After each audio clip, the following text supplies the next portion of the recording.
welcome to the 34th episode of Unstoppable Equestrian. I'm Danielle Pools from Dressage Plus, and in today's video I want to follow on from last week's theme, which was all about goal setting and being the start of the new year. I thought I'd keep the momentum going with the goal setting and the planning and the reflecting for the in preparation for the next 12 months, and follow on from last week's video, which was all about the questions to ask yourself to reflect on 2017 and get the most out of last year's learnings moving forward. So if you haven't watched that video already, you'll be able to find it on my website, dressageplus.com.au. You can go back and watch that one. But for this video, I want to kind of share with you the idea of, or the definition of, insanity.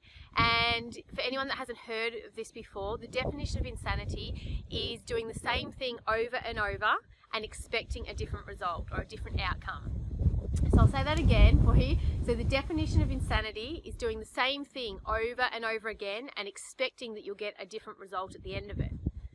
So I think this is a really great one for us to think about in terms of our riding and training and working with horses. Horses are not easy. We all know that. There's lots of challenges in working with horses, especially if you've got young horses or uneducated horses, and especially if you're learning yourself as well, and both yourself and your horse are growing together. Then there are a lot of challenges that come up.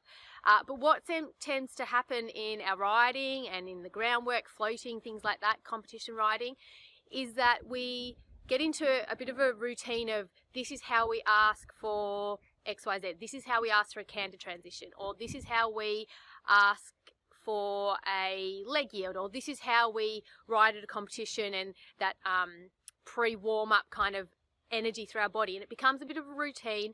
And sometimes we stop and we think, well, we're not getting the results we want.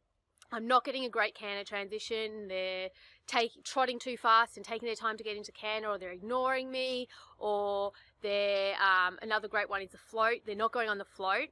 And so when we're in these situations where we're not getting the response that we want, it's about thinking, are we asking the same thing over and over again in the same way and expecting a different result or a different outcome or response from our horse? And if that's the case, that's the definition of insanity. So it's about checking in and thinking, okay, so I'm having a problem or a challenge around float loading, for example. Are you asking the same way every time you approach the float? Are you standing in the same way? Have you got the same mindset every time you approach the float with that horse? Are you doing the same routine every time you go up to the float? And if so, and you're not getting the result you want, something has to change. You can't keep doing the same thing, or else you're just going to keep getting the same behaviors with the float and that horse. So it's really checking in and going, okay, what's the new strategy I need to make? It may be a tiny little change that you make for the float loading. It may be that you use your voice instead of your whip, and you get a different result, a different outcome from your horse. If you're having trouble with trot canter transitions, it might be that instead of sliding your leg and hitting them with the whip, or sliding your leg and kicking them, you might do something so simple as just slide your leg, be patient, but don't allow them with your reins, don't allow them to trot faster. You make the decision, say, no, I'm asking you with my leg, and then I'm going to hold you, and the option isn't to run faster.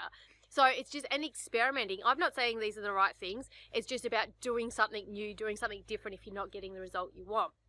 And then if you try something new and it doesn't work, that's fine. Do something else, another new thing, and just keep going. Just keep going until you find a positive response from your horse, and something that feels and fits into how you like to ride.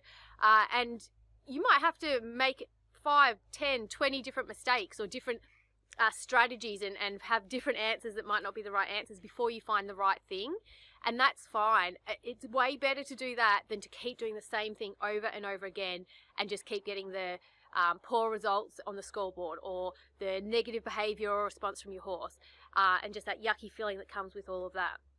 So I hope that makes sense. Next week I am going to keep the theme going through January, getting ahead of myself. So the goal setting theme going through January. So next week I will be sharing with you another video around goal setting, or kind of giving you a different, I suppose, perspective to think about if you are sitting down and goal setting, which I really recommend you should be doing, so that you have just a different mindset, a different outlook on it when you're thinking about your strategies and the goals and how you're going to get there. So we'll talk a little bit more about that next week. So have a fantastic week, guys. Check in, see where you're at with the goals that you've set, and are you mixing it up and trying new things if you're hitting against a brick wall, and just have a play with it. So have a great week, guys. See you on Thursday. Bye.